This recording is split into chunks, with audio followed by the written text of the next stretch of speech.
Food poison को लेकर सरकार काफ़ी सख्त है अभी इन दिनों, क्योंकि महाराष्ट्र में एक IAEA ऑफिसर आए हैं तुकाराम मुंडे, जो खाद्यान्न चीज़ों पर काफ़ी ध्यान दे रहे हैं। उन्होंने कई चीज़ों को बैन कर दिया गया है और उनका सख्त आदेश है, अगर कहीं किसी भी तरह की गड़बड़ी पाई जाती है तो उसी चीज़ को बैन कर दिया जाएगा, चाहे वो कितने भी बड़े मालिक हों, उससे कंपनी के या रेस्टोरेंट के या फिर डेयरी के, हर जगह उन्होंने हिदायत दी है कि अगर कहीं भी किसी भी तरह की कमी पाई जाती है तो ये जिम्मेदार आप ही होंगे, क्योंकि हम जनता की सेहत से खिलवाड़ नहीं कर सकते। उनका ये कहना बिल्कुल सही है, क्योंकि जनता की सेहत से आप खेल नहीं सकते, क्योंकि जनता ही इस देश की धरोहर है।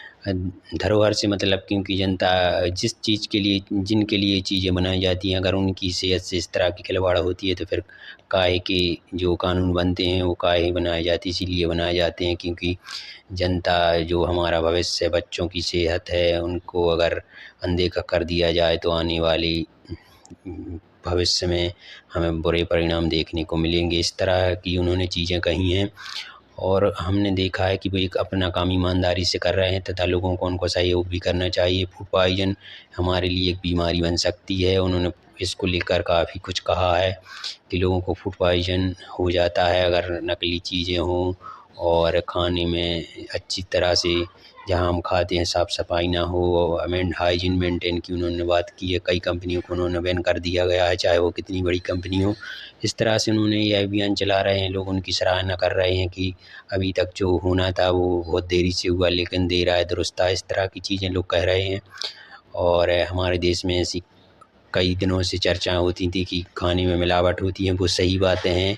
खाने में बहुत तरह की मिलावटें हो रही हैं जो कि बहुत ही एक नुकसानदायक हैं देश के लिए और सेहत के लिए। और हम कुछ भी खा लेते हैं सस्ते के नाम पर, बिना क्वालिटी देखे बिना जाने, और यहाँ कुछ भी बिक जाता है क्योंकि यहाँ जनता है बहुत ज़्यादा संख्या में लोग हैं तो वो यहाँ कुछ भी खरीद लेते हैं भूख के नाम पर, जल्दी के नाम पर। लोगों को जल्दी होती है तो वो ये नहीं देखते कि इसमें क्या गड़बड़ी है, क्या इसमें समस्या है, क्या ये सही है या क्या गलत है। बस लोगों को खाने से मतलब होता है वो कैसी प्रोसेस से बना है, इस तरह कैसी नहीं, क्या गंदे पानी से बना है, क्या कई दिनों का सड़ा हुआ माल तो नहीं है। हर चीज़ को अनदेखा किया जाता है। ऐसे ही मालिक हो गए हैं, उनको क्या बस अपना माल गलाना होता है तो वो किसी भी तरह की चीज़ लोगों को परोस देते हैं, चाहे वो रेस्टोरेंट हो। कई जगह ऐसी चीज़ें पाई गई जहाँ छिपकली, कहीं मक्खी तो कहीं कुछ, इस तरह की चीज़ें पहले सामने आई हैं क्योंकि उन्होंने बिना माल की क्वालिटी देखे बस क्वांटिटी देखते हैं जो भी मालिक होते हैं। और इस तरह की चीज़ें हमारे देश में हो रही थी। उनको जो IAS ऑफिसर तुकाराम मुंडे जी आए, उन्होंने उस पर नकेल कसी है तो लोग जो कंपनियां हैं बहुत घबराहट में हैं।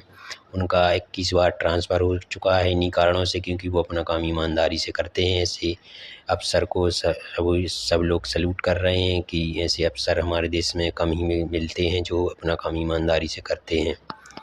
अगर आपको वीडियो अच्छा लगा हो तो लाइक सब्सक्राइब करना ना भूलें।